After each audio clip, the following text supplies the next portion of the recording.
There we go. But yeah, just share one unexpected blessing that has come from all the confusion and chaos and the rapidly changing lives. Something that may not be intuitive, but something that you're realizing, oh, I didn't notice that this could actually be a benefit. I'll start because I think for me, I'm finding that sometimes I wait around for opportunity to come, and what better time than now? And it's always been what better time than now, but because of everything that's happened, it's really sped that up, and it's just, for me, helped me get my butt in gear to even do this meeting, right? And to start doing things like this that really engage people and can help build connections and relationships. Awesome. Cool. So for those who just joined, we're going around and asking the question, what unexpected blessing have you found amongst all the confusion and chaos and changes of life that have started to occur? So whoever has something that they would like to share, just jump in. I'll jump in. Cool. So I'm Annette Presley, and I make mommies. And well, I haven't really noticed much difference because I work in a hospital, so we're not shut down. But my husband is working at home, my kids are home. So a couple days ago, I did get to lay out in the sun with my daughter and, have nice conversation. So that was fun. Nice. Cool. Who else has an unexpected? I would say, and I don't know that it was unexpected, but it always amazes me how people really come together during times like this. Like I've been noticing Facebook groups popping up that are musicians, and they're each going on there and kind of playing a song and keeping each other motivated, and we're finding really innovative ways to support each other through this 12-step program. So suddenly all these Zoom AA meetings are popping up, and they're just really helpful because people are just sitting at home in their own trauma, and just kind of, it gets them out of themselves for a little bit to hear what other people are going through and how they're getting through it. And I learned that with the fire as well. Like, people really rally around you when things are tough, and it's always nice to see everybody coming together versus the division that we've all been going through for so long. Yeah. I love that. Cool. Who else has something they'd like to share? Unexpected blessing. One thing I had was in the past week, I've probably had like Zoom or like FaceTime, whatever, happy hours with a lot of friends that I haven't seen. It was more like, hey, how are you doing? What are you doing? Like, some of my friends live alone, so it's like, literally, what are you doing all day long by yourself in your house? So it's been pretty, that's been pretty nice, actually. I mean, unfortunate it has to be like because of this, but Yeah. And you have the side benefit of, if your friends happen to be in New York City and you're in LA, you can still connect. Awesome. Cool. Well, Rob, do you want to go ahead and introduce yourself to this community? I know a lot of the people here. Why don't you make an introduction? Yeah, sure. So my name is Rob Murray, and I'm a exchange facilitator and also a certified high performance coach. So I'm helping people through all of this, while of course each one of us, just being real, is managing our own set of, wow, we have to completely change our business model.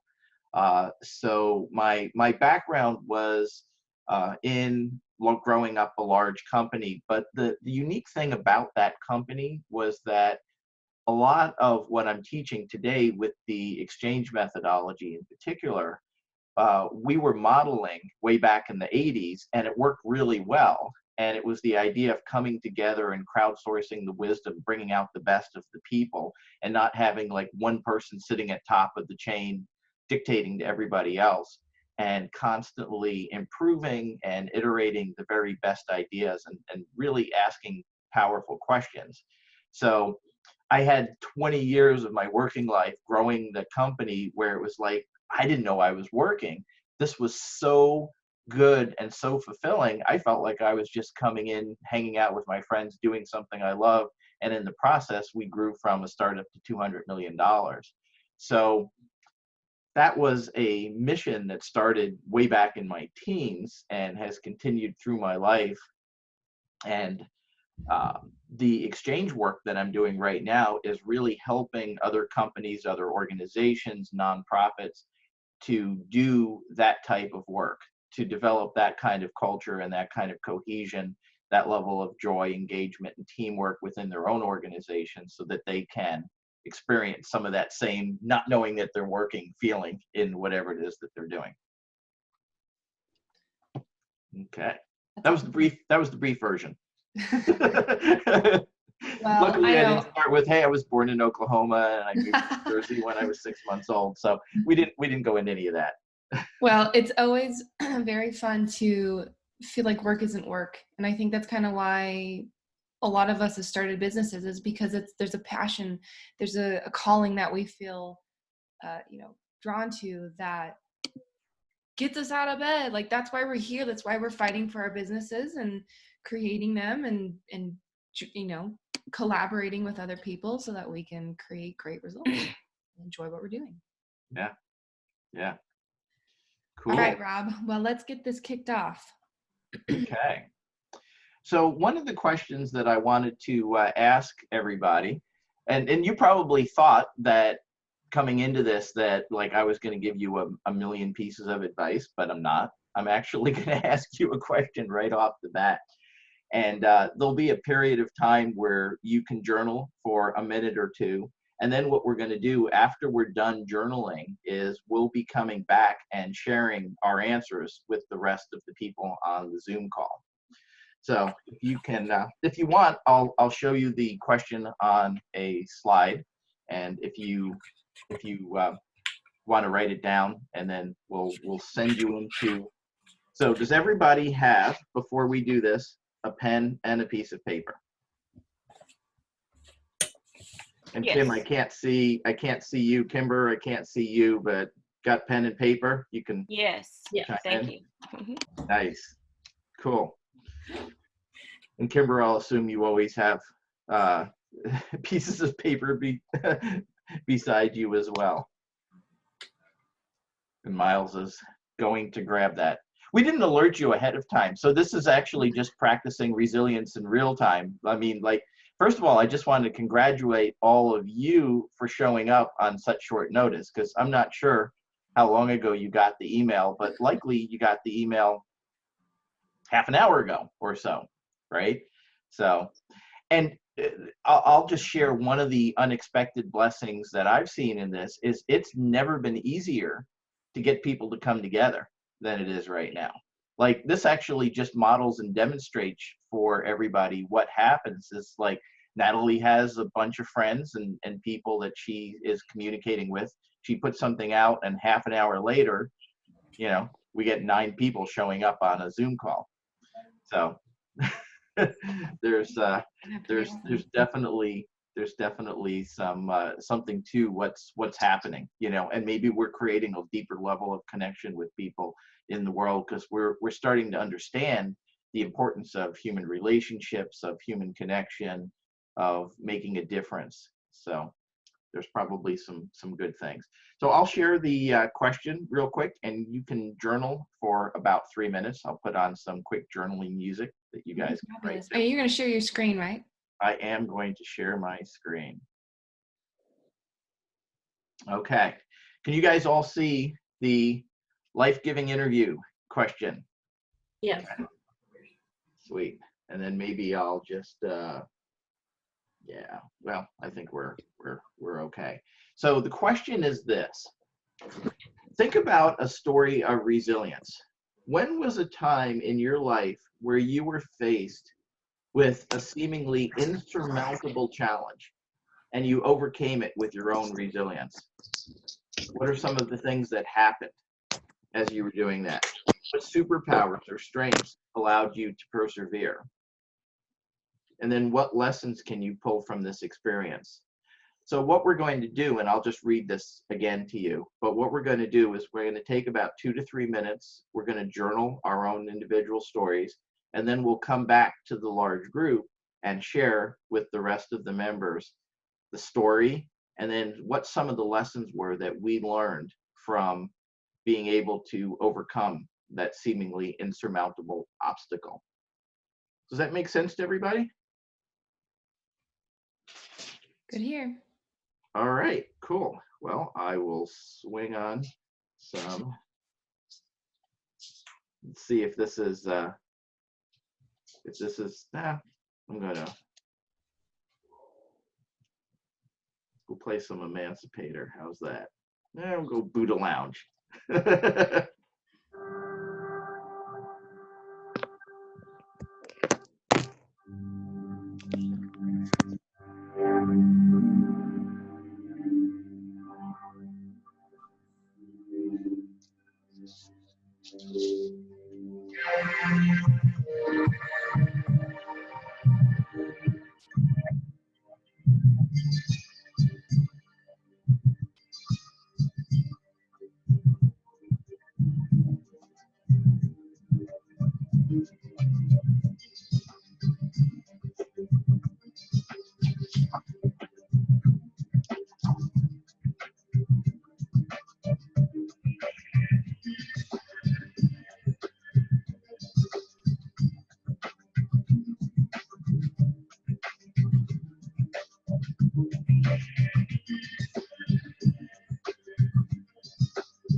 It will take about 30 seconds longer.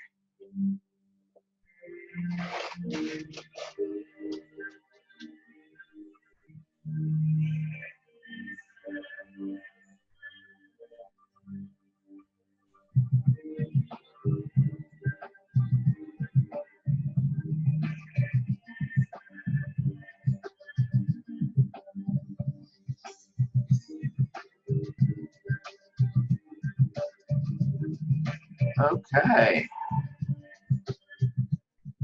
So how's everybody doing, just by a show of hands, and I'll stop the share and we'll go back to gallery view. Everybody have a story, or at least well enough developed that you can share it with the rest of the group? I just want to mention Tanya just joined us, so she does not know the question that we are currently answering right now.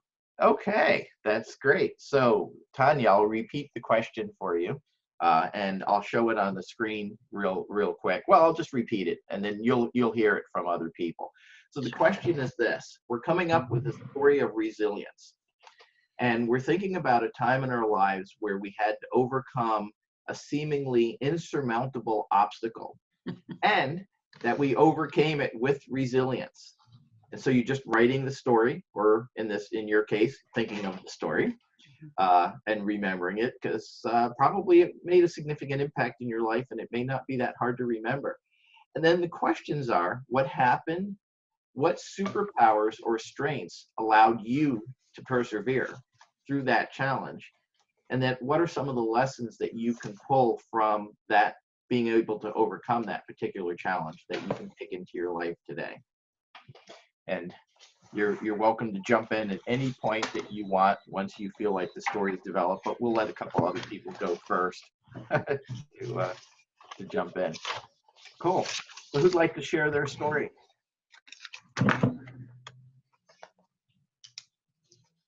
I don't mind sharing. Great. Hi, Robert. Thank you for joining us today. I'm Carrie.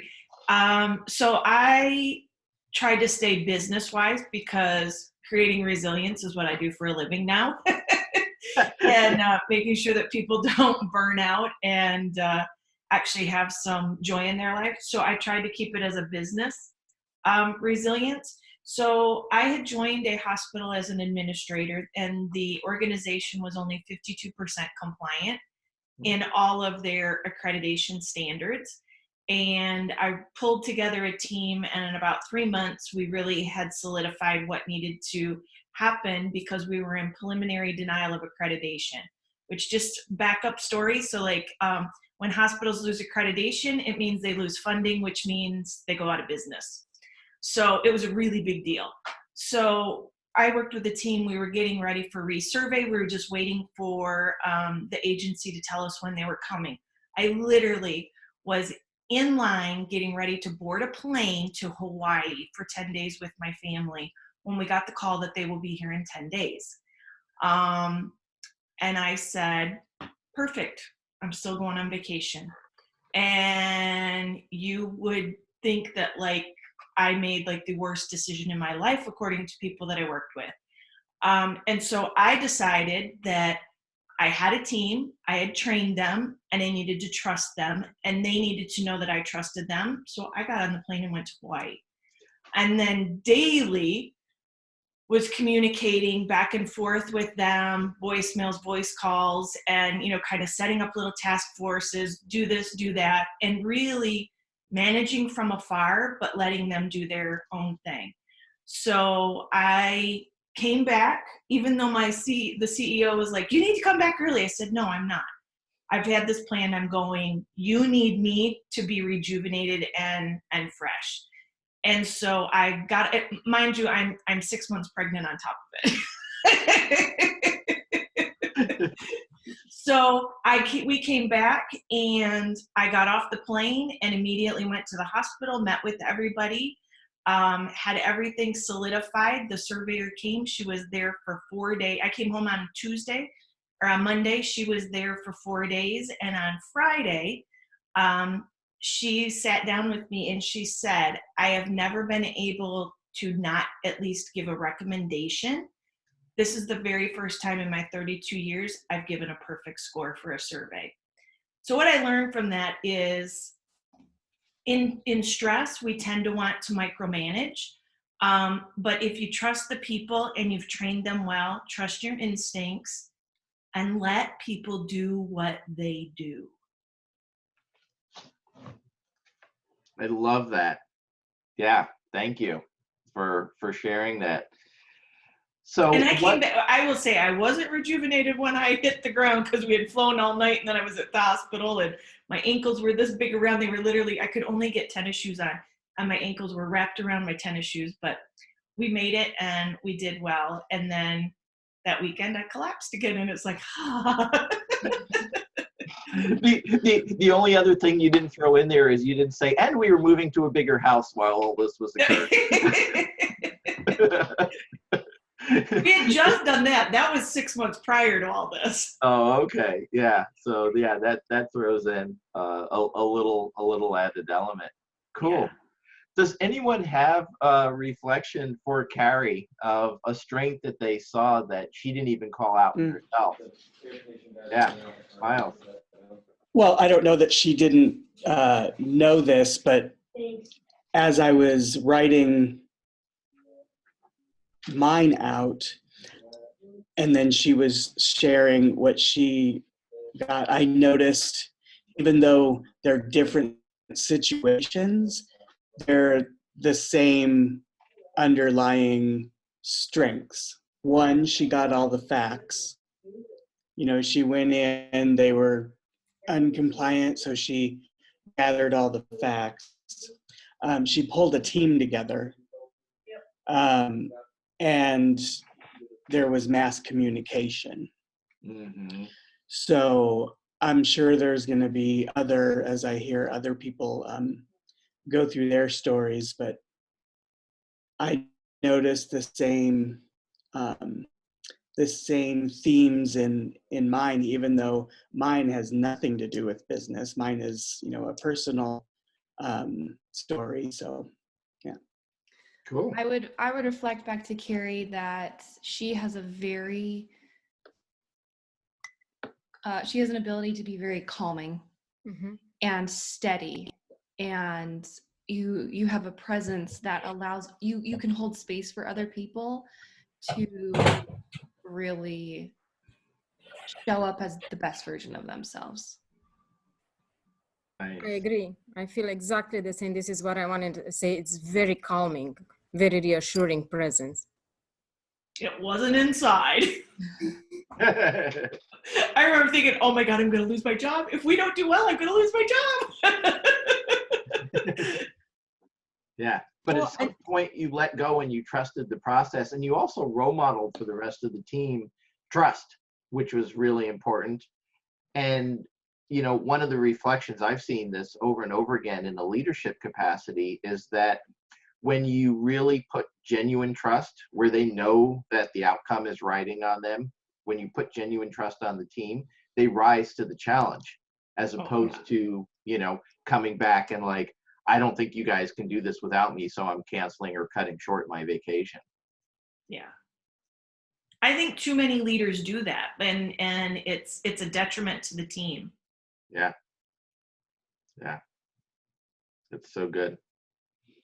Hi, this is Kim. I was also going to add that I was going to mention trust, and I think on both sides, trust in your team, but I think you took a stand for your family and going on the vacation as well. And, you know, that would have been, I don't want to say devastating, but certainly a disappointment.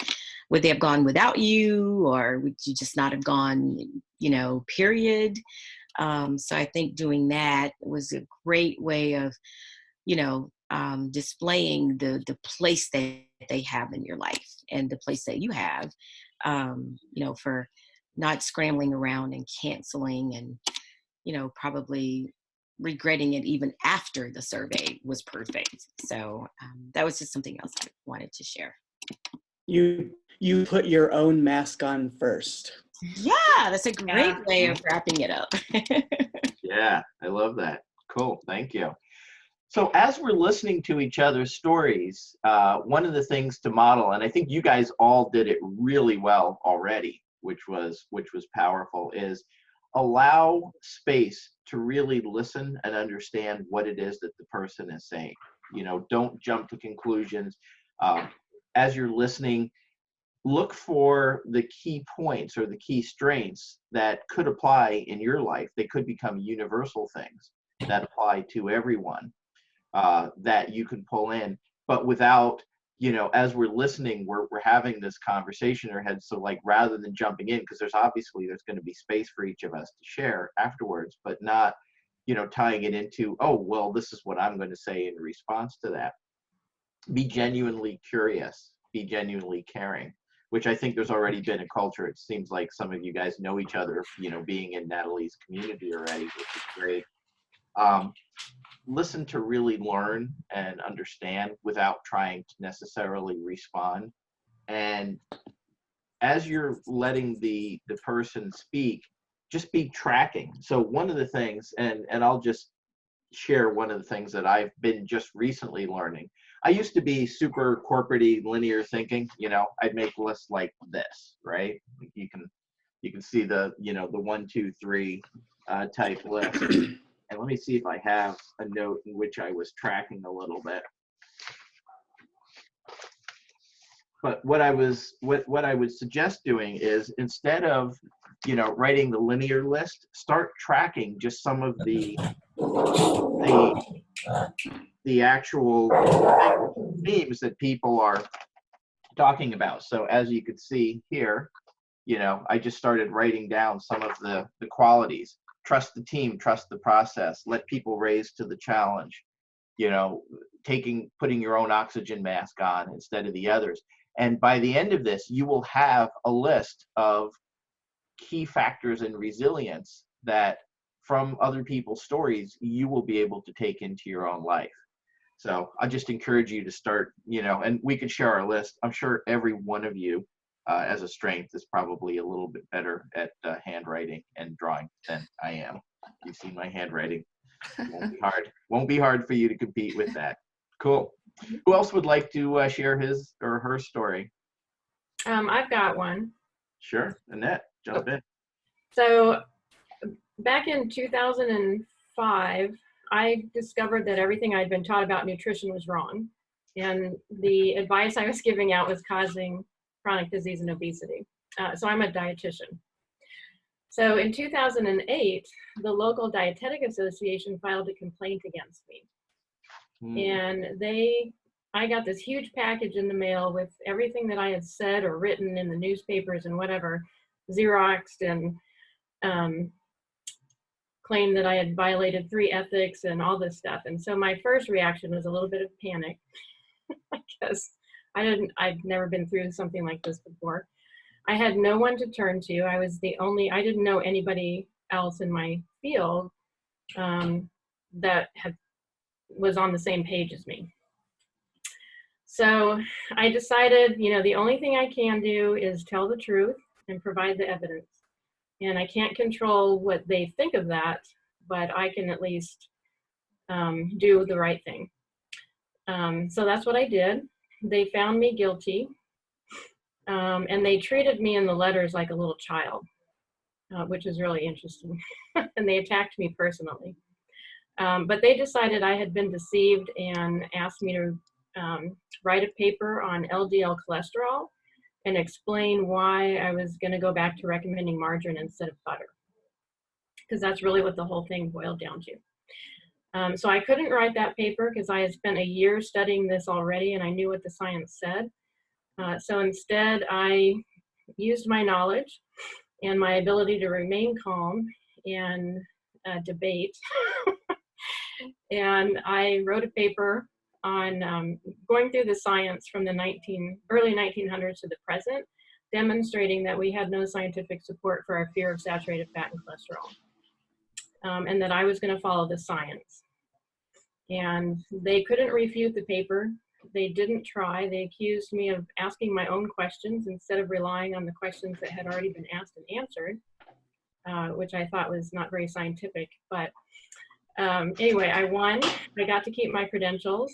I did have to use a disclaimer for a year that the advice I give out on fat is not sponsored, approved, recommended, or endorsed by the FDA, the USDA, the NIA, blah, blah, blah, which I did, and everyone loved it, so it actually benefited me. So it actually turned out to be a really good experience, and it really showed me that, if I put my mind to it, I can accomplish anything. Wow. Great story. What are some of the strengths that you see in yourself that came out of that? I think my determination and my desire to help people, because I was not going to back down from the truth and what I saw that we were doing that was harming people. And I was going to at least do my best to change things. Love it. That's cool. Who else has a reflection for Annette? To me, it came across like no matter what, she stands behind what she believes the truth is. Yeah. Annette has an amazing ability to stay focused on what's really true. And the evidence and just presenting the evidence that she has. I mean, it's all in the literature.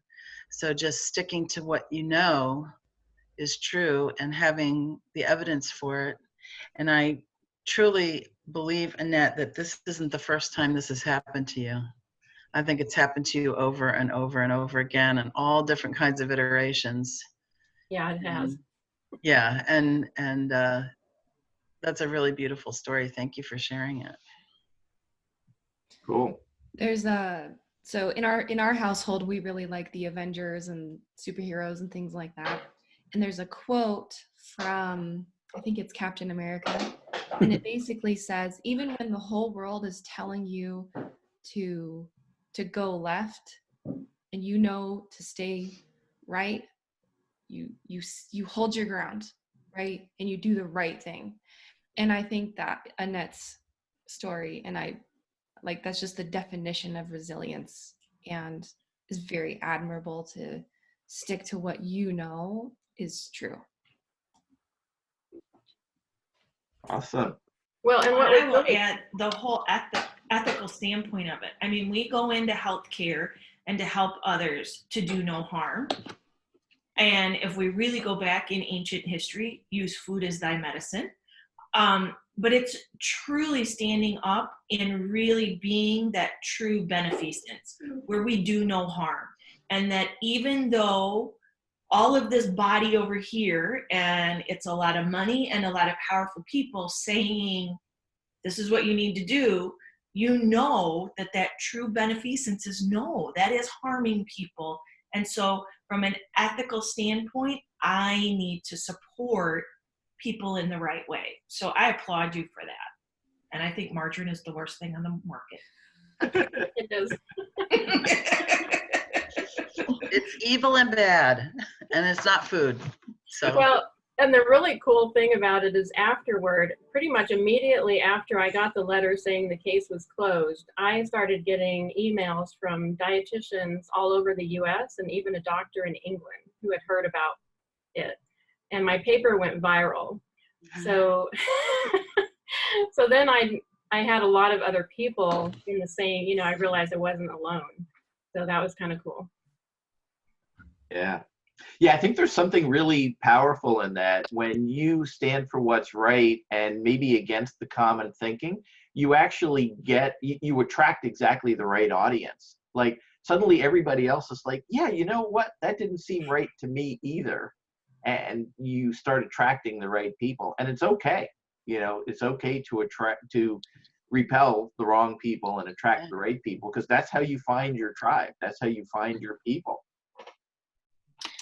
I just wanted to add that, to say kudos, you know, for you, to you, Annette, for asking different questions. I think one of the things that you mentioned is that they said, you know, you're asking other questions and not going with the research that's there. And from a fellow lover of butter, I just want to say that I think it's courage, you know, commitment, bold.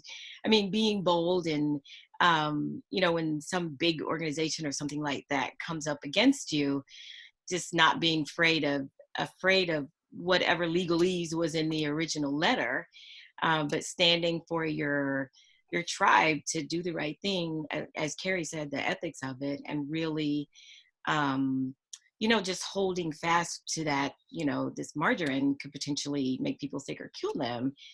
But, you know, the butter is actually better for their bodies. So that's kind of, I just wanted to add that. Cool. And Tanya, I see you joined, and we can just catch you up to speed. Well, I've sent Tanya a private message with the question that we're answering, but why don't you give her the 30-second context to the conversation? Okay. So yeah, so the question is, we're connecting ourselves to a moment when we were resilient, where we overcame, where we were faced with and had to overcome a seemingly insurmountable obstacle. And then we're drawing from that, what are some of the strengths that we see in ourselves and what are some of the lessons that we learned? So we're just going around right now. A couple people have shared, so this will give you time to think and come up with your story. And you don't have to journal. We journaled a little bit, but you don't have to. You can probably come up with a really good one after whenever you feel the time is right. So who else would like to share their story next? I would like to. Okay, Miles. Do I have a good connection? I keep getting a message that I've got a wonky connection. Okay. Yeah, it's good now. It's a little stuttery, but it seems to be holding. Okay. So, there were a few that I could see throughout my life that I could have pulled from, but I kind of narrowed in on one that I think is most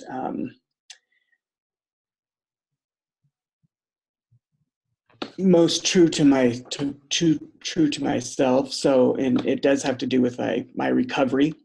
When I got sober when I was 26, and the first time that I entered any kind of recovery program, of course, I wasn't convinced that I had a problem, which is very common with us. I just desperately wanted to know how to be able to drink responsibly, and so of course I relapsed a couple of times very quickly and close together. In my awakening, if you was just something very simple, but in that awakening I realized that I was always going to be an alcoholic. I could either be a practicing alcoholic or I could be a recovered alcoholic, but I'm always going to be an alcoholic. And for some reason that allowed me to make the decision without reservation that I no longer wanted to live that way.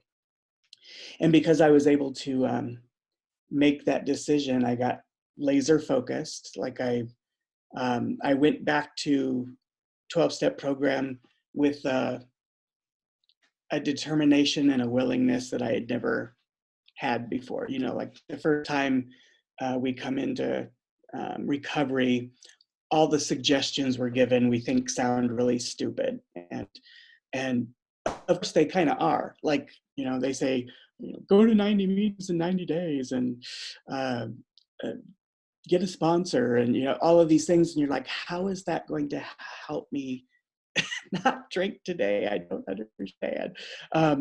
But I just got really willing to take the suggestions that people who were getting results were giving me. I never entertained the option of failure. Not one day. They say it's kind of drilled in people in Alcoholics Anonymous, which is not one of the things that I necessarily like about the program, is that it's nothing that we do, it's all God. And I don't believe that. I believe it's a partnership, because God can't do nothing in my life if I don't let him. So I'm the common denominator, not a higher power. So I never entertained the option of failure. I asked for help. Like I went back and just, I came back to program with no matter how stupid your suggestion may sound, I'm going to do it. And if I get good results from it, keep it. If I don't, I'll discard it. And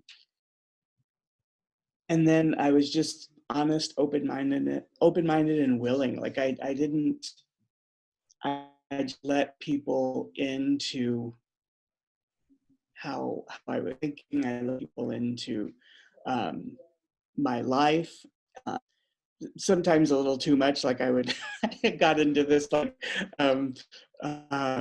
on people when I was first sober, like everything about my life story, and people were like, okay, you might want to talk to your sponsor about that. But I was just like, no, I'm not going to hold this stuff in anymore. Like I'm going to be completely transparent in how my fucked up brain works, and you guys can kind of help me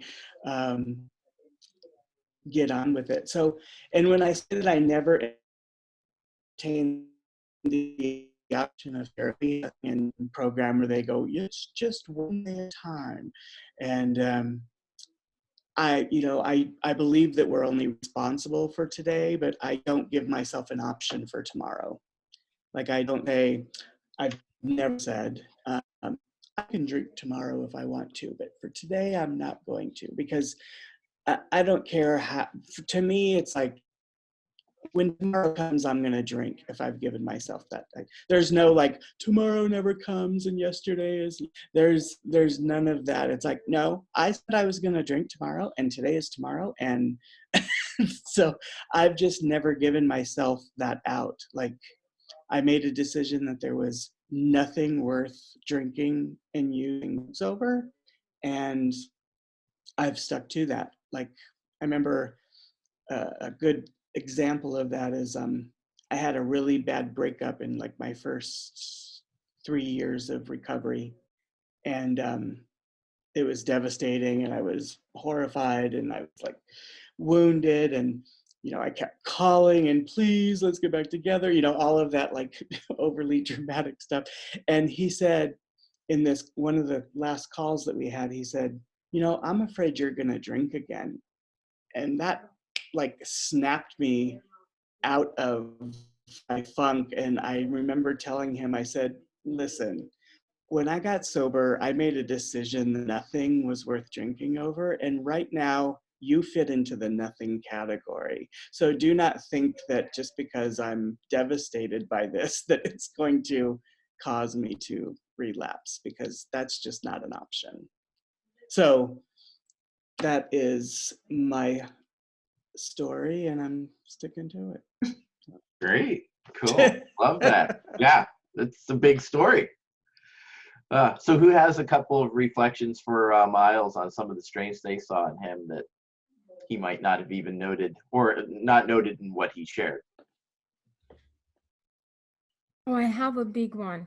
I almost feel like being silent. It's so big one. It's one word that stuck with me, and I feel like it was the domino effect for him, the awakening. Because from that moment, feels like everything opened up for him, and opened up to awareness, to welcome possibilities, and to learn from this. So for him, what I see, it's a journey of reinventing himself in such a powerful, positive way. I think for me, it's the definition of resilience, his story, right? It's like, it's more than I can say in words what I feel right now, right? It's like such a huge story of resilience. With all the elements that I see in resilience, all of them are present. The fight, like, I feel that sometimes when we say resilience, we expect everything to be working smoothly, no hiccups. What Myers describes is, okay, you have hiccups along the way and you overcome them, right? You stick to your guns because you made a very conscious decision, but it's not because you just promised yourself to do something. You promised yourself through a thorough understanding of the challenges. It's not just, oh, I'm going to do this for today, without thinking behind it. It's he described the full process. Yeah. Of powerful awareness. Love that. Yeah, thank you for that. One more person want a reflection for Miles? I think what really stood out is he knew when to ask for help. And because that's huge, because we don't, we want to do everything ourselves, but knowing when you need help and relying on a community is, I think, part of that process of resilience. I was Awesome. going to say that. That's awesome. I totally agree. Yep. Sweet. Nice. Okay. Who'd like to share their story next? But one thing before we do that, I just want to take us, and I want us to zoom out and look at this conversation and realize, like, what I'm realizing is happening right now is not only are we strengthening our individual abilities to connect with the resilient part of us, but we're building relationships with each other, and we're also being inspired by each other to go out and be resilient today. So I love that that's happening. Yeah, thank you. Yeah, one of the things, and I haven't even asked, like, what do you see happening in the meta? But one of the things that's interesting is that we're not so special snowflakes. Like, our stories are all relatable in some ways. We may or may not have been addicted to alcohol, as an example, but we are probably addicted to something. And so it suddenly becomes relatable, and the strengths that one person has used to overcome applies to us. And it also, at a meta level, it applies to what we're going through, like, right now, which is one of the reasons I was asking the question, because it's like, what are the strengths that we can draw upon that we've built already in our lives that we can draw upon and take into the future for what's ahead? And the reality is, none of us are really sure what's ahead. That's right. Cool. Yes, thank you for that reflection, Natalie. That was great. I'll go next. Yeah. 26 years ago, I had a full-term pregnancy that resulted in my baby's stillbirth while I was in chiropractic college. And right before that happened, I had failed a toxicology test by 1 point. And so I was kicked out of clinic. I couldn't work with my patients. And I went to everybody to see if there was anything they could do for me, and they couldn't do anything. And then our baby was born dead. And it was really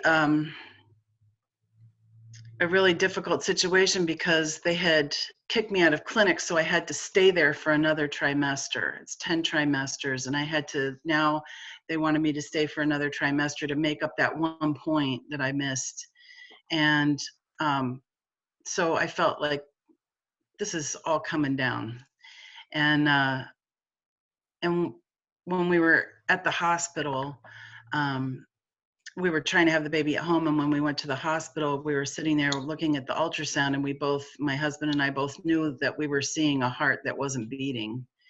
And I looked over at him and I said, "Are we okay?" And he said, "Yes, we're okay." And I said, "Okay, then we can move forward with this." The doctor that was helping us at the time came in and told us how wrong we were, and how the midwives were to blame. And it just, she just made us feel 10 times worse. And my mother-in-law followed her into the break room and fired her from our case, and stood up for us and said, "These people don't need you telling them how wrong they are. They need help. So you're done." And the doctor that came in her place was named Dr. Mim, which is what my little nieces and nephews called my mother for grandmother. So we're like, "Yay, it's Dr. Grandma." So he took really good care of us. It was a very difficult situation. I had every intervention, which was exactly the opposite of what I had wanted. And a lot of people wanted to blame people for what had happened. And I refused to blame anybody, because I know that people die, and we're all going to die. And some people die when they're young, and some people die when they're old, and some people die when they're sick, and some people die crossing the street. But it's going to happen. So I didn't want to hold the blame. And I had people really trying to get me to blame people for this. And everything that came back to me was, then you telling me that I should blame myself because I picked the midwives and I decided to do this. And so what you're saying is that you blame me for this. So I'd go down that spiral of, it's my fault this happened. And then I'd remember, geez Louise, crack addicts have babies. I mean, this is not really my fault. There's no fault here. It's just what happens. and to be comfortable with mystery and not knowing, and people asking us, well, what was the autopsy? Well, we didn't have an autopsy because we didn't need to. We knew that this was just done. It was over. And the feeling of grief and going through all of that was like kind of textbook. And I just asked God, just send me healing wherever it's going to come from. I don't care where it comes from, just get me healing. And let's see, 3 months later, I went into the Mississippi Valley Blues Fest, which is right near my house. I went into the tent, and the 5 blind boys from Alabama were on stage, and I got a big healing. Love it. Cool. And I came out different. Yeah. Cool. I came out different than when I went in. And the whole blame thing that people wanted to do was just not the game I wanted to play. Mm-hmm. And people said some pretty horrifying things, like, well, it wasn't like you were really a mom, and things like that. Yeah, can you imagine? And, oh, God just needed another angel in heaven. I've heard that a bunch too. Well, God can make angels, so I don't need my kid. So I was kind of taken aback by some of those things, but I just kept thinking about, like how if we really have faith, then death is not the issue. Life is the issue. So let's make the most of what we have while we're here and be the big mistake makers that we are, and make lots of big mistakes and screw things up and learn from all of that and know that it's all happening for us. And to be able to see this as a huge gift and blessing as the kind of the 50,000 foot view, but to also be in it at the same time and experiencing all the human feelings and frailties really was kind of an amazing experience. So when people tell me, it's a tragedy, I'm like, it's not. I don't really feel like it was a tragedy. I feel like it was like the most amazing blessing that could happen in so many ways. Like I remember when Mav was sick, I was sending her love and sending her healing, and for you guys, for the rest of the family too, and just thinking, I know how hard this is, because you just want to think like, what did I do? What did I do? What didn't I do? But the fact is that things happen and there is no rhyme or reason. And so for us to be comfortable with mystery is really, really important. And sometimes it's just really hard to do that, but I don't know what it is in me that said, pay attention. When this was going on, pay attention. I kept getting this message, pay attention. So it was kind of an amazing experience, and it's a lot of the reason why I'm doing what I'm doing right now with Healing with the Blues, because I know what can happen. So It feels like, it was a long time ago. I still cry sometimes because it's something that happened that was extremely deep, but as I talk to my clients and patients, I tell them the same thing. The things that are our biggest challenges also are our deepest wells for blessings. So we can keep going back in there and pulling the blessings out of it, just like I'm doing today with you guys. Nice. Thank you. Thank you for the opportunity to share that. Yeah.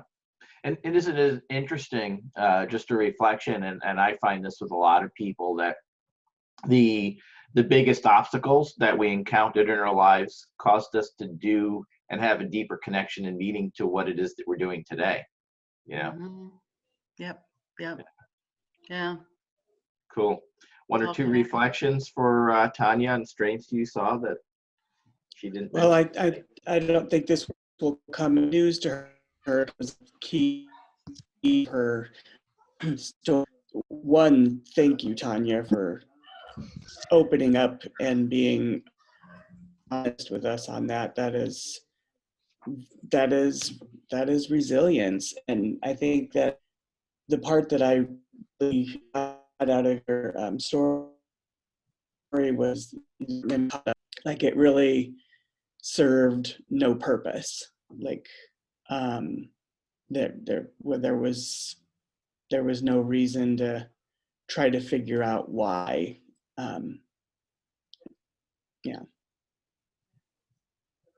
Yeah, cool. Thank you. Well, this brings a whole new meaning to healing with the blues, right? Yeah, right? And I don't get to talk about it very much when we're in PBI, but yeah, Yeah. that's why. well, and I think that your compassion and your ability to connect with other people on a level that's so much deeper than what most of us experience. Like most of the time, digital interactions are very surfacey. And we're moving into a time where it's finally catching up. And I think people realize they need real connection. Yep. And that's a huge superpower of yours. Thank you. Thank you. Who'd like to share their story next? Can always call on people if. I can go, even though I feel, after hearing these stories, I'm like so humbled. My story is not even a challenge. It was a challenge to me, but I'm like, oh my God. So one of the stories that I have, it was adapting to US. So I'm originally from Romania. And when we decided to move over in California, in Romania, we had everything. So, and I had degree in law, and I had a career, and I had a family, I had everything. When we moved here, we started with the air inflated mattress and few spoons, something like this. And I didn't have the right to work. I was dependent on visa. Only my husband had the right to work. So for me, adapting to not doing anything was one of the challenges, because I thought I'm not doing anything. It took me like a few weeks to understand, oh my God, I'm a mom, I have a kid. This is my purpose now.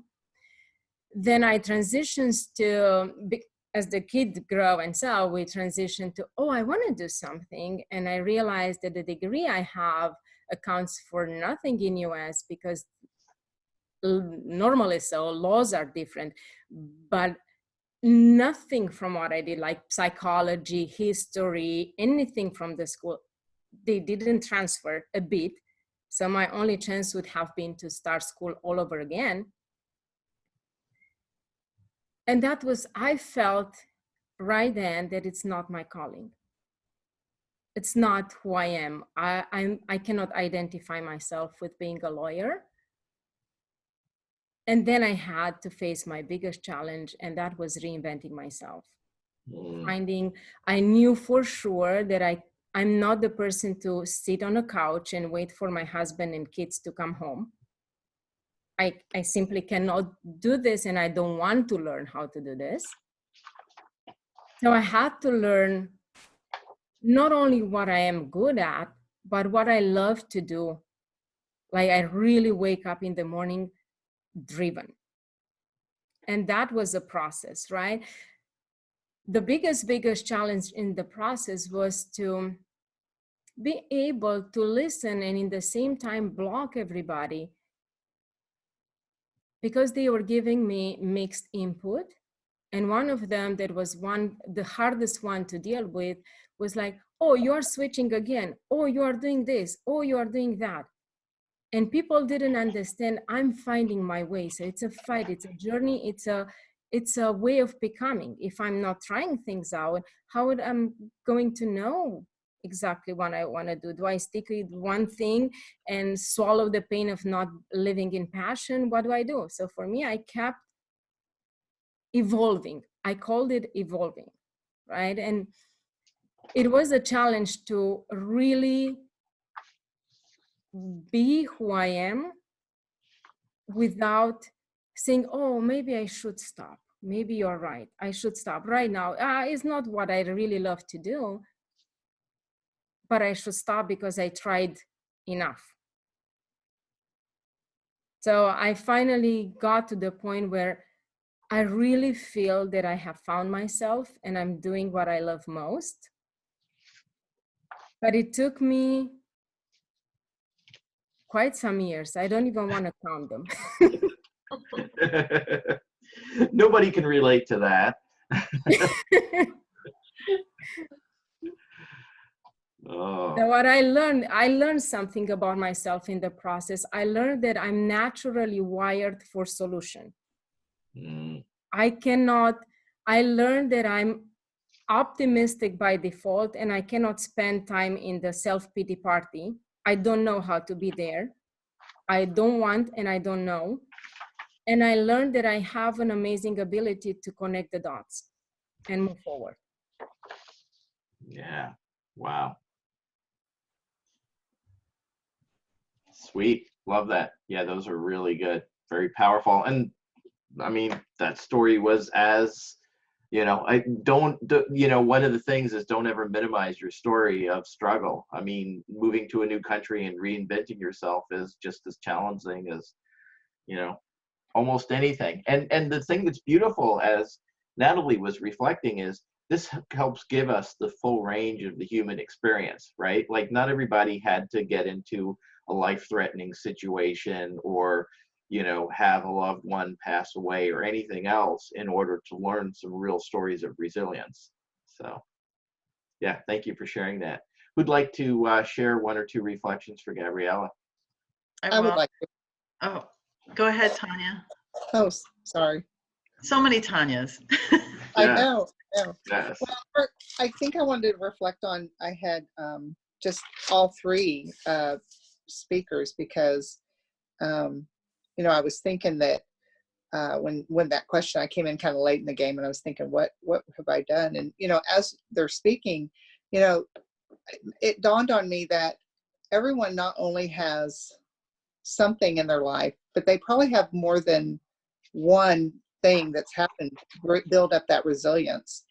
And I was just so, it just brings, when we share, when each one of you shared, it helps me realize that, you know, we're not all alone in this. And, you know, when I was thinking about coming up with, you know, what have I done, you know, that type of thing. And really, there's so many things in life that we've overcome. So I think, is it Gabriella? I don't know if that's how I say your name. So sorry if I butchered it. No, it's great. Yeah. But you know, I feel like that what you went through, I was just thinking when you said that when you were starting to say that, you know, you didn't know if it was quite as impactful, I thought you coming from another country into this country, that would scare the daylights out of me. So the fact that you not only came and you conquered, I mean, that's amazing. So that was basically what I want to share, is that I feel like we all have that journey and we judge it because we came through it, and because we think, oh, well, we've got through that and we were resilient, that we've maybe diminished the power of it, if that makes sense. Yeah, love it.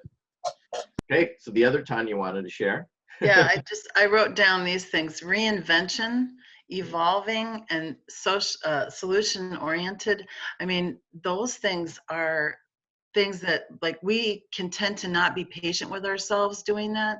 And to hear you saying that, no, this is the way I do it, I'm doing it like this, it's very freeing to hear someone know themselves that well. You know, to be able to know yourself and know that that's okay for you, and that other people's opinions about how you're doing it is not really material or part of the conversation. I really love that. Thanks, Gabriella. Yeah. Thank So you. cool. And Jenna, I see you joined. I don't know if Natalie was able to catch you up on what we're doing. Yes, she did. Thank you so much. And hello to everyone. Sorry I joined late. And so I would like to share with you, I think that this is really just awesome. And to Gabriella and Tanya and those of you that have gone before, is that sense of resilience happens, as Tanya said, or I forgot, maybe it was Ann, over time, but so many circumstances in our lives have brought us to where we are today. And in my own story, and I was just thinking, which of all the stories, which one would I actually share? Because there's been so much, and you don't realize just how much they have strengthened you over time.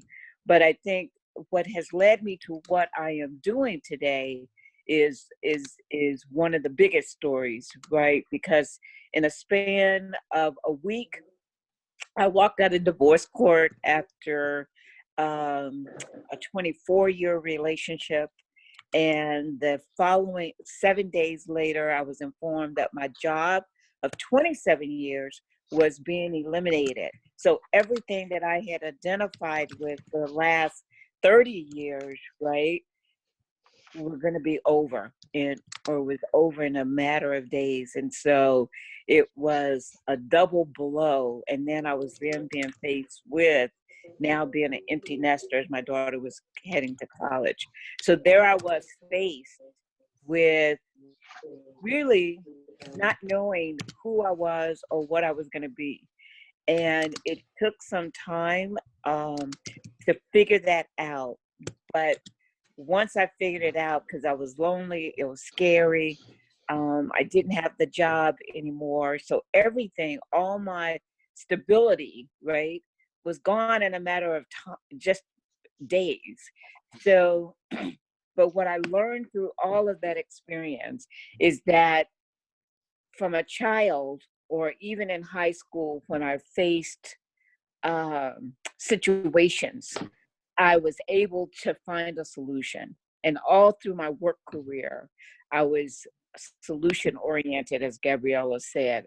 And so I decided that everything that I had done to build everybody else up and the strategies I had employed, that I could now do them for me. And that's what gave me the strength and the courage to really move forward. So what I've experienced was a whole new birth. So everything that I do today is totally different than what I did for the first, 30 years of my career. And so I travel around the world by myself. I've met so many different people. I'm doing things I've never done before. I've written a book, all these things as part of that rebirth. And so I feel so empowered today that now I empower others, and what I do today and helping others brings me so much strength and so much reward that now I can't even imagine my life without it. And so, but it was that going through the depths of that pain that allowed me to eventually really see the light, that all those things that I thought defined me really hadn't. They just helped to build me, but they never defined me.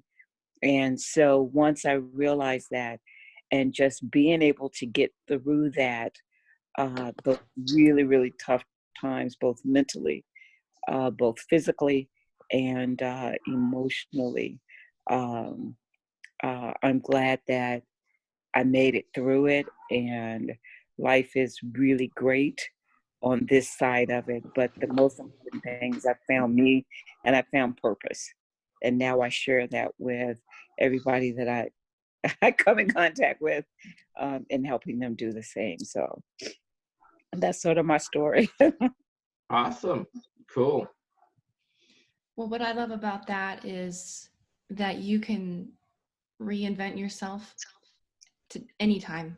It's never too late, Exactly. right? There's always that opportunity to just take the now and go for it. And I think that's really powerful. Oh, thank you. And that's really one of the things that I teach. And it's about that fresh start. It's not starting over, it's starting fresh with a blank canvas and just designing the life that you really want. Love it. Who else has a reflection for Jenna? I have one that actually Jenna made me smile. I have a word I don't think she said it, but it came to me, which is profound and related to my journey of moving in US, right? I knew English, but I knew British English when we moved.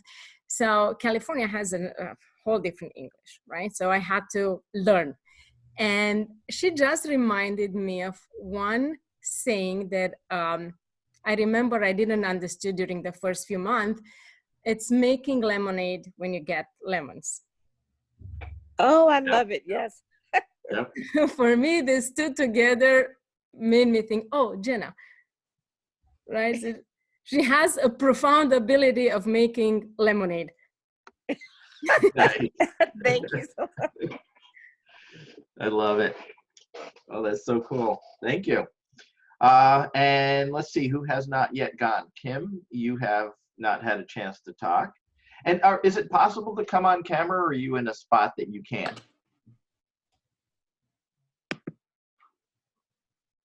I'm actually not in a spot that I can't. I just decided to work from my guest bedroom this morning. So I'll share. Okay.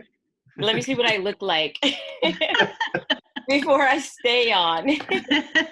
Let's see. Well, I don't think you could look any other way than stunning. So I think. Okay, I guess that's not too bad. Oh, you Yeah, look you look great. Yeah. Yeah. Your hat, your glasses, we can barely see anyone. Yeah, not too bad. What else are you supposed to look? You're quarantined at home. I feel like on a The baseball paparazzi show up. jersey and a cap and just kind of under a blanket here. It's a little chilly. But yeah, I'm sure like most people on the phone have so many stories they could tell. And I'm not really, well, I thought of a couple, and I don't know, maybe I'll just tell this one. When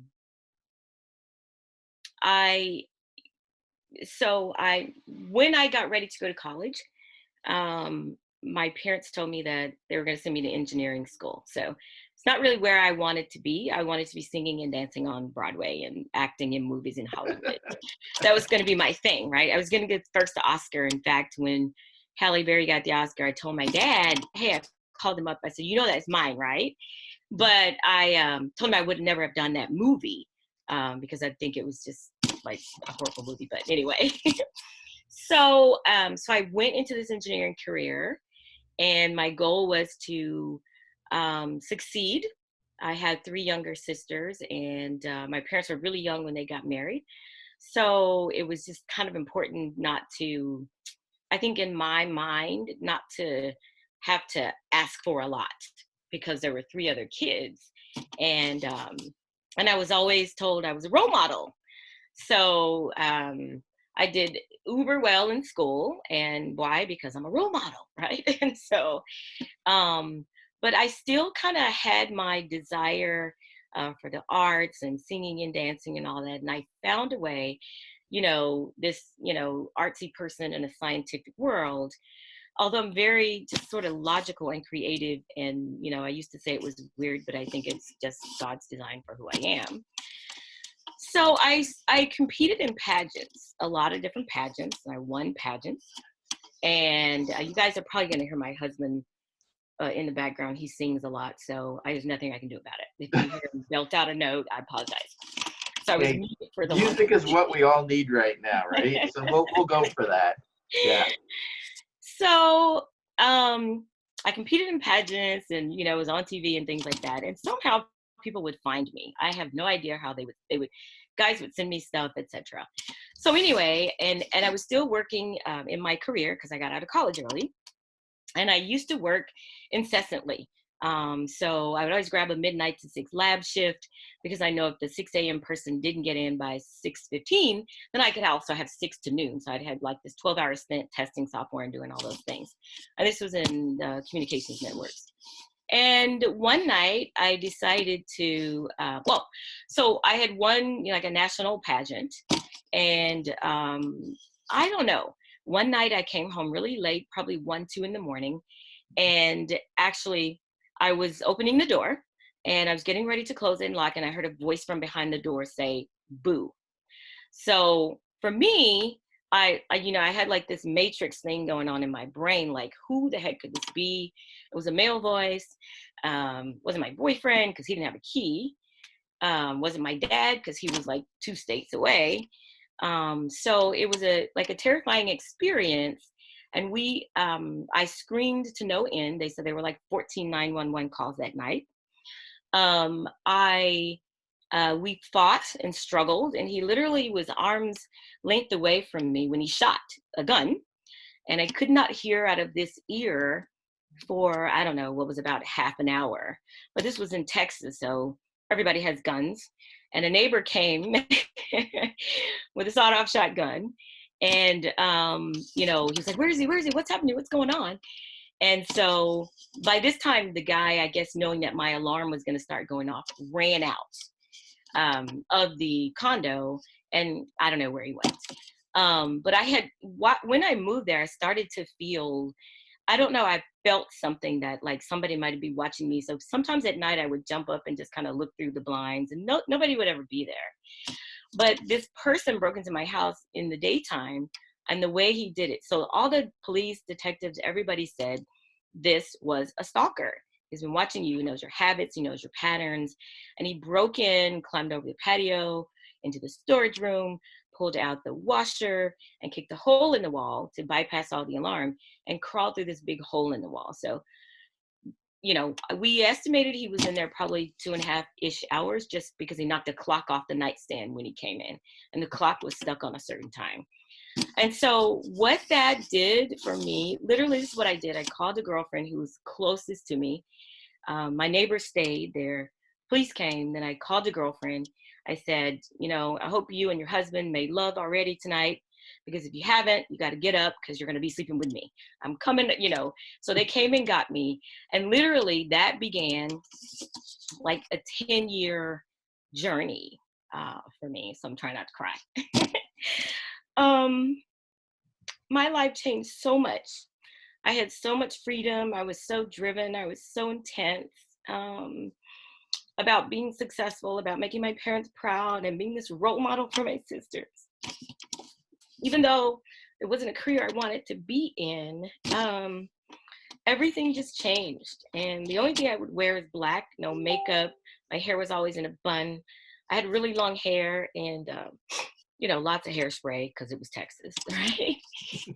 And I have, you know, fine hair that's very sensitive to humidity. But today I have very little hair because I cut it all off. But so my entire life changed. I had to shift around in my career.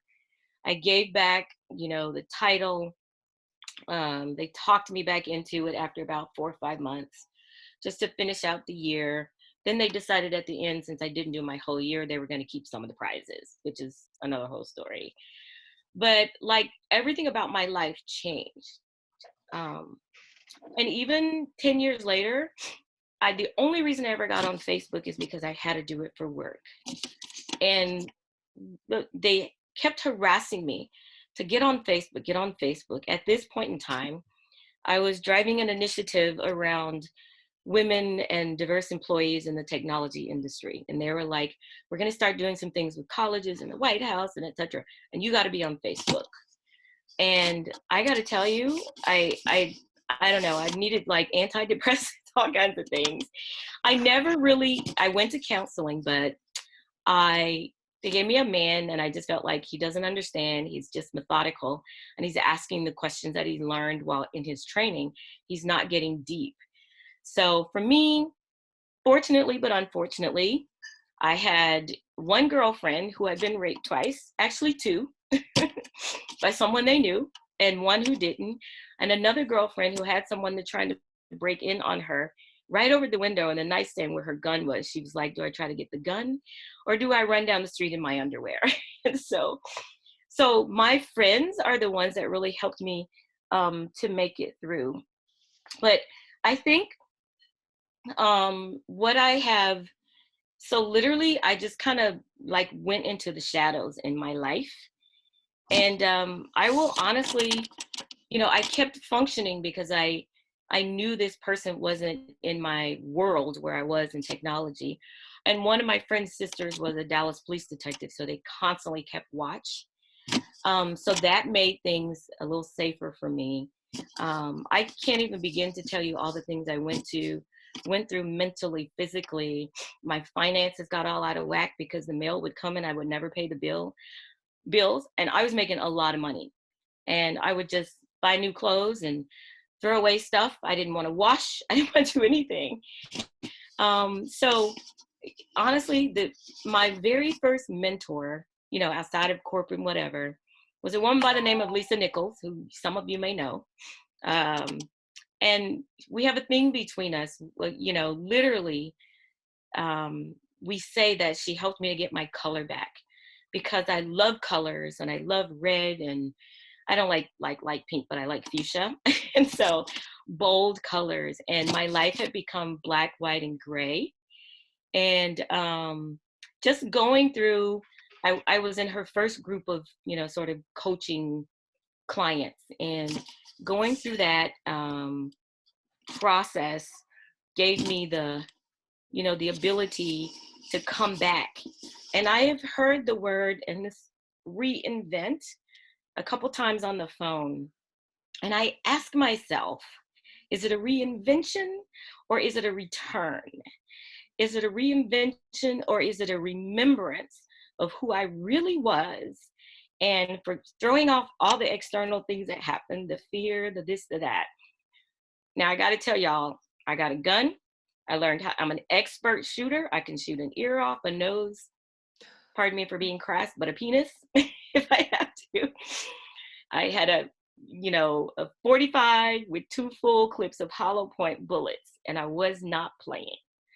I'm over that now. I still have a gun, but not that one. But I think everything about me just changed.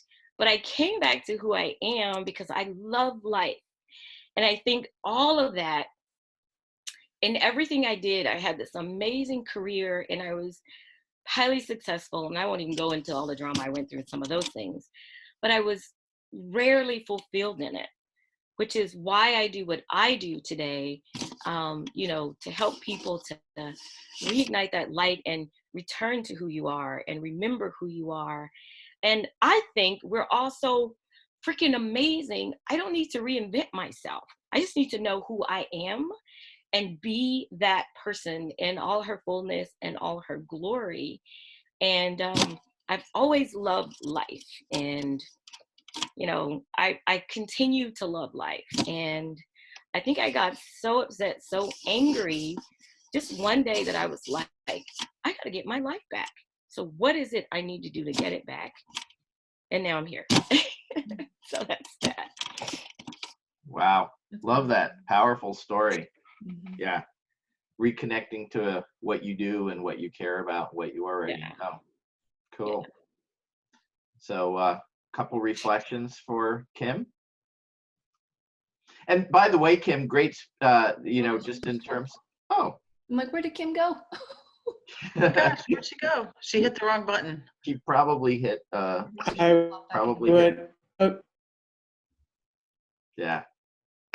Oh no. Come back, Kim. I'm sure she'll jump back on. Yep, she'll jump back on. So one of the things that I wanted to do, and I know none of you came on, including me, and probably Natalie, with any expectation about how long this would go. I didn't know it was going to go this long, but this is fabulous. Stories of resilience are deep, so that's kind of what happens. But I'm curious because I don't know Natalie or the community quite as well. What you guys are like, where you need the most help, like what you're doing, where you need the most help right now. So maybe we could just do rapid fire laser round, and I will track and take notes, and then we'll have a closing reflection if Kim's able to come back on. But yeah, I have a question. I've had this situation show up, and I know that there's other people. They're not necessarily in this group right here, but I know there's other people in our PBI group that I'll do a bunch of things, I'll have some success, and then I just like sit back because I feel like I can't continue doing that level of work. It's like I need to have, like when you've been around people a lot and then you need some quiet time. That's Mhm. I keep kind of going back and forth between that, and I know it's not really. I don't know that it's like the flow of what we would do for keeping our businesses going at a steady rate. So that's kind of where I'm at with that. It just feels like I start and stop way too much, but I almost like can't do more. You know, like it's like, okay, just stop for a little bit. Yeah. Yeah. So how to You know what I renew. mean? Yeah. Yeah. And just because I don't know, I'm sure Natalie does, but what's your business? I do energy healing with people all over the world through healing with the blues. So I have a band that I work with too. And so I do blues music and use the emotion from the blues music to help people uncover their subconscious emotion. And then we do the healing through quantum healing methods, all different kinds of techniques that we use. Love that. Cool. So your question is, or where you need the most help, correct me if I'm understanding this right or wrong, is related to like consistency and the momentum. Yeah, exactly. Because I'll do a lot and I'll get some good stuff going, and then I just feel like, okay, I got to stop for a while. And then I'll get back going and I feel like I got to stop for a while. Oh, there's Kim. Yay. Sorry, guys. We're all like, oh no, she's gone. Yeah, we were dramatic just exit. about to reflect some good things to you, and then you probably, your battery died or the internet. Yeah, or I think whatever. that's what happened. The dog ate the phone. Or the Amazing timing, though. Right. Yeah, it's like I was vulnerable. Goodbye. Yeah. I was just going to reflect that I could hear the Lisa Nichols training in you. So yeah, that was good. Oh, okay. Good job. Yeah. Cool. Well, let's push pause and let's reflect right now, and then we'll. Yeah. Yeah, because I was gonna say what I really loved about your story.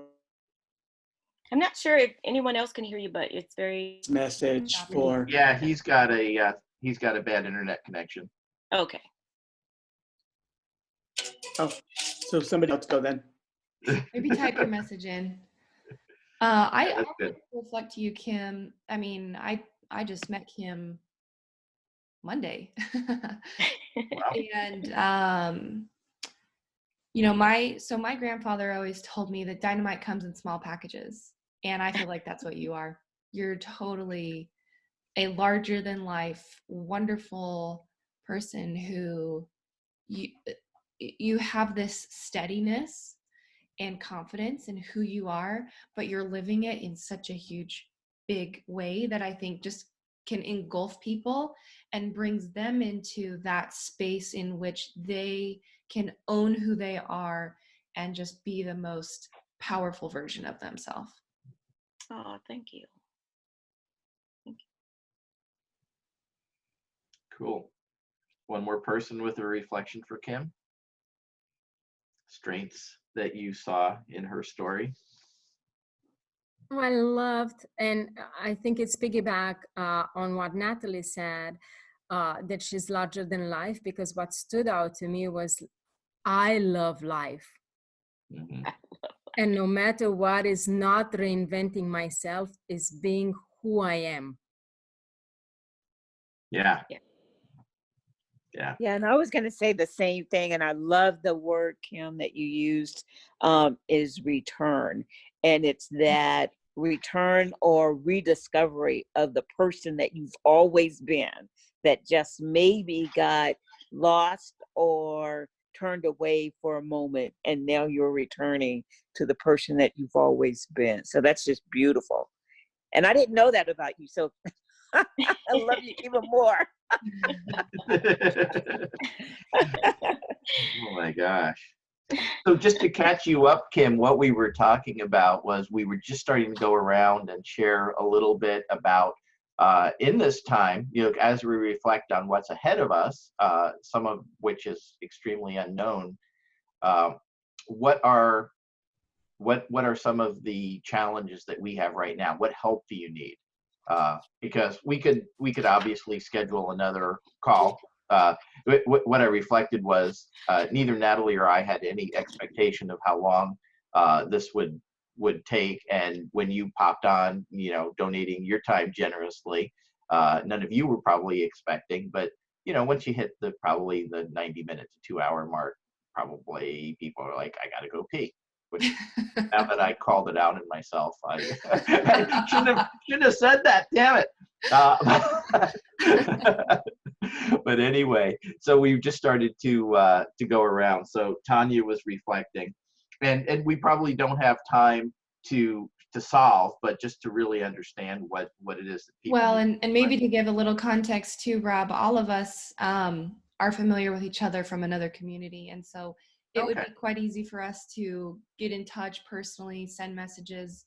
So maybe let's do a rapid fire of where we're stuck, need the most help, and then you can wrap up and we'll call it a day. Sweet. Okay, cool. Kim disappeared again. Whatever happened with her internet. Pops in. All right. So Annette, why don't you go ahead? Where am I? Am I on? Okay. Well, okay, so I just, being in the healthcare profession, I'm not really worried about COVID. I'm never worried about anything health related. I think because I know what to do about it. And then I just finished like 5 weeks of neuro-emotional technique. So I dumped a lot of like old limiting beliefs and things like that. So I'm actually feeling really good right now. And I can't think of where I'm stuck at the moment. Hey, well, if that changes, let us know. Yeah. Yeah, certainly don't make up an obstacle where it isn't there. Yeah. All right, Gabriella. So I'm not sure if I'm really stuck. I'm actually trying to figure out, navigate, understand, I don't know how to put it. I noticed that around the people I connect with, there is the panic, right? It's like everybody's putting everything on hold, and I'm a problem solver, right? So, and my business is exactly this. I get in and I see what's the problem, and I reframe everything and find solutions. And so, and I think I'm a solution for a lot of people right now, yet I am somewhere where I don't know exactly how to navigate this, because if I put myself forward, I'm helping you with this, some part of me say, oh, but I'm maybe too much. Maybe you really need this pause button to reflect, to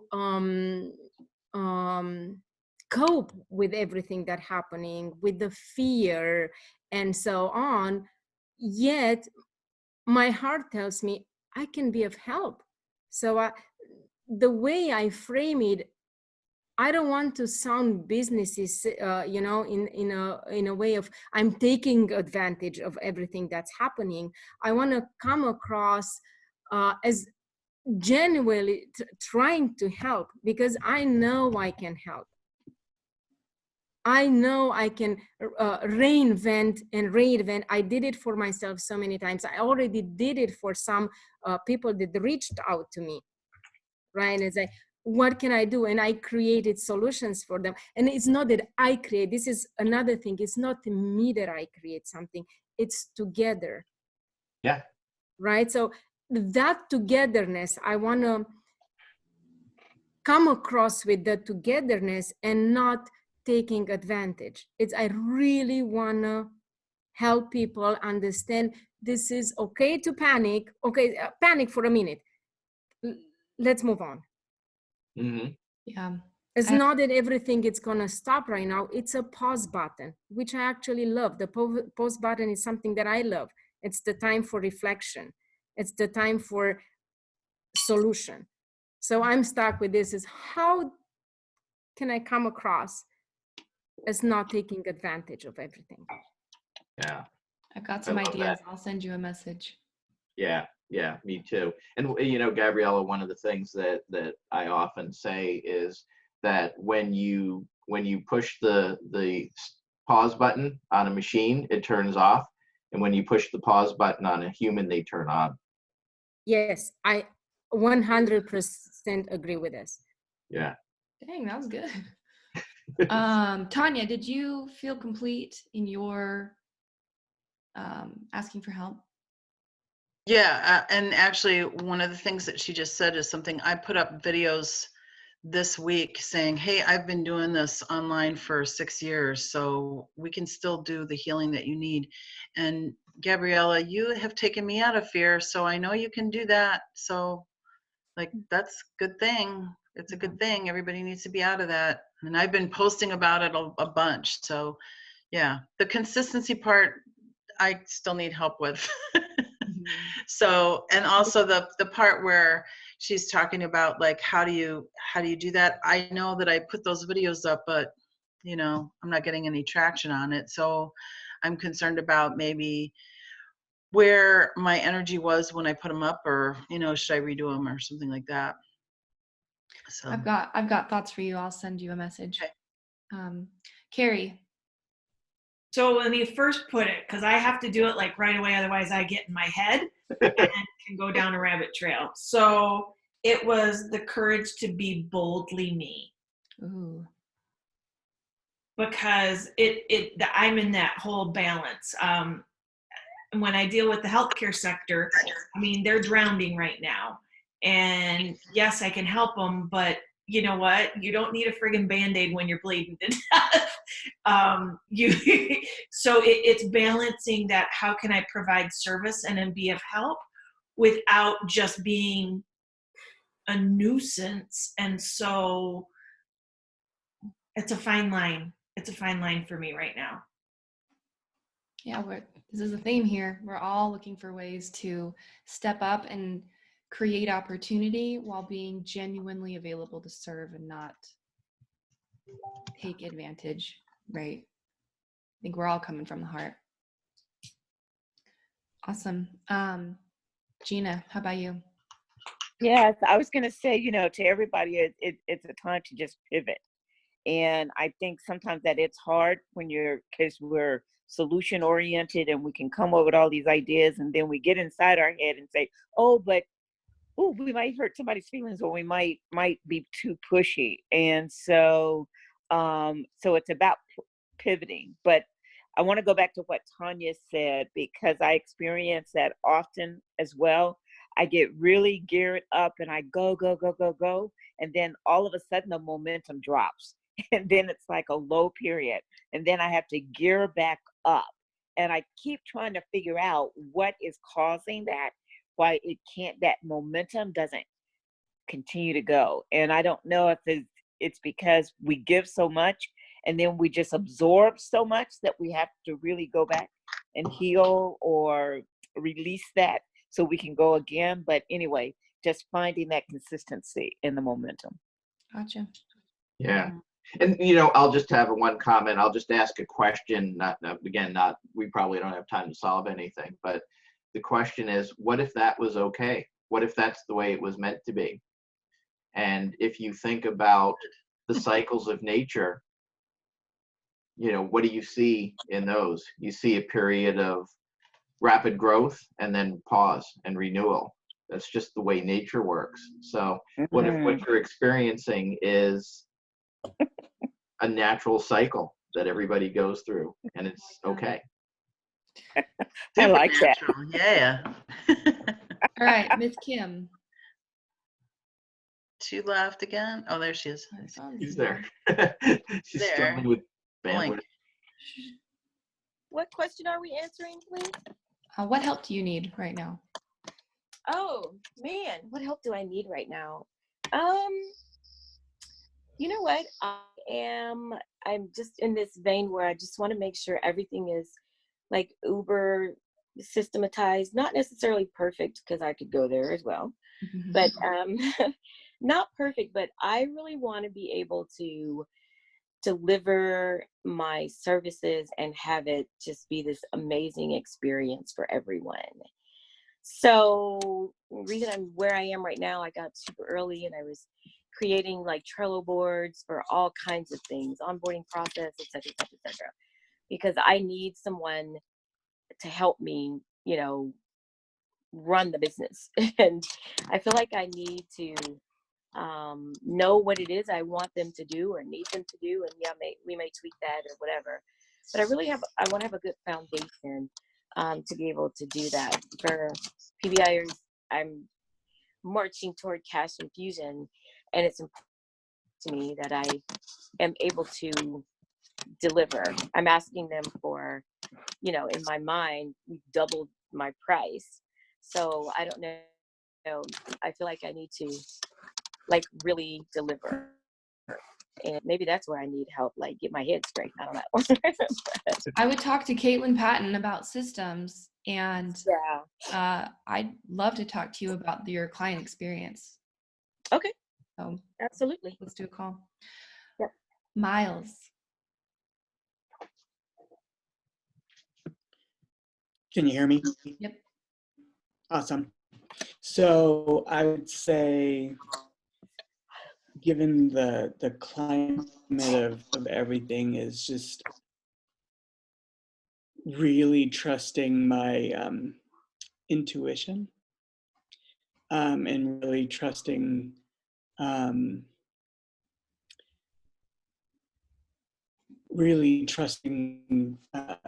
my health, like really trusting that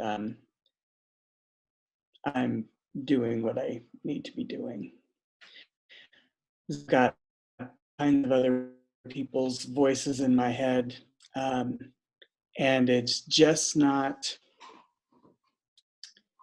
you know, it's just not coming across as authentic to me. But not what they're saying. It's not. So they're being authentic. I just am not feeling it in my soul. So there are a lot of people right now in my circle who are not 6, 7, and 8 figure earners, who are in a lot of fear and a lot of pain. And I feel like my time is better served right now being of service to them. So it's a scary time. And I just don't feel, I feel like I came to Las Vegas for a specific reason, and I feel like the universe is redirecting me. And I'm like, okay, I'm just gonna take a breath and really be leadable, because obviously we're in a situation and now we zero control.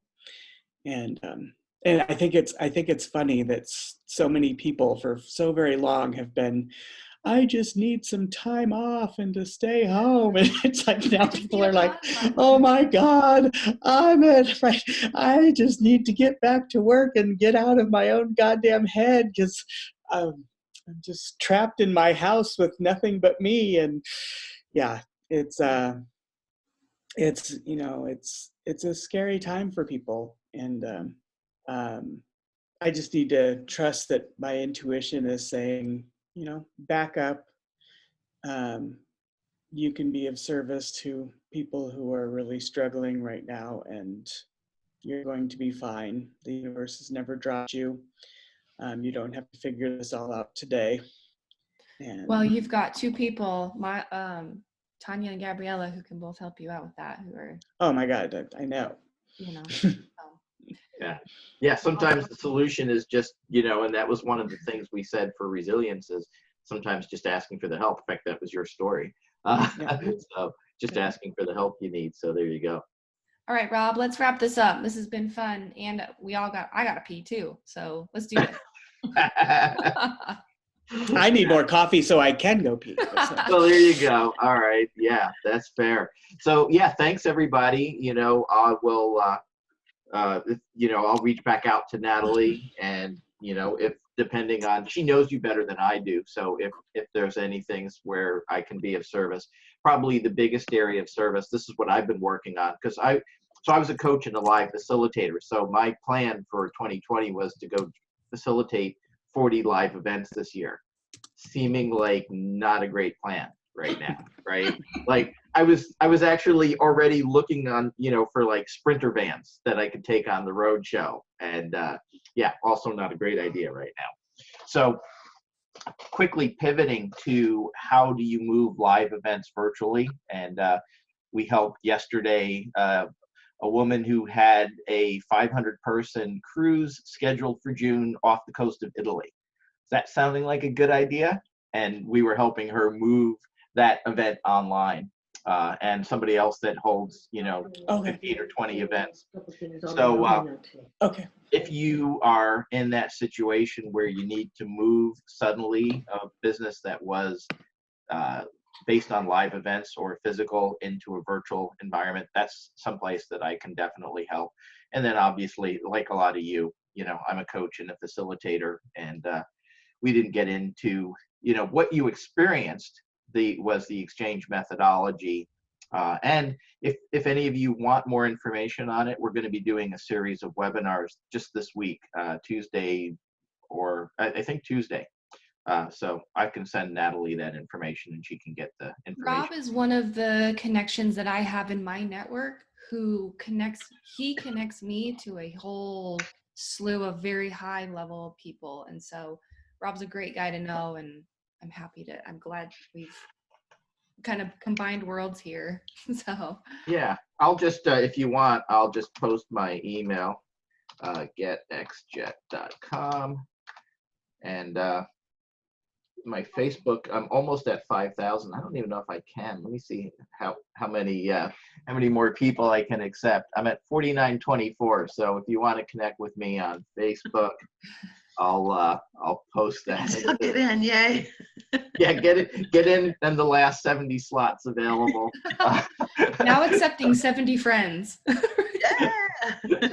So, well, this has been fabulous. Is there anything else you want to mention, Rob?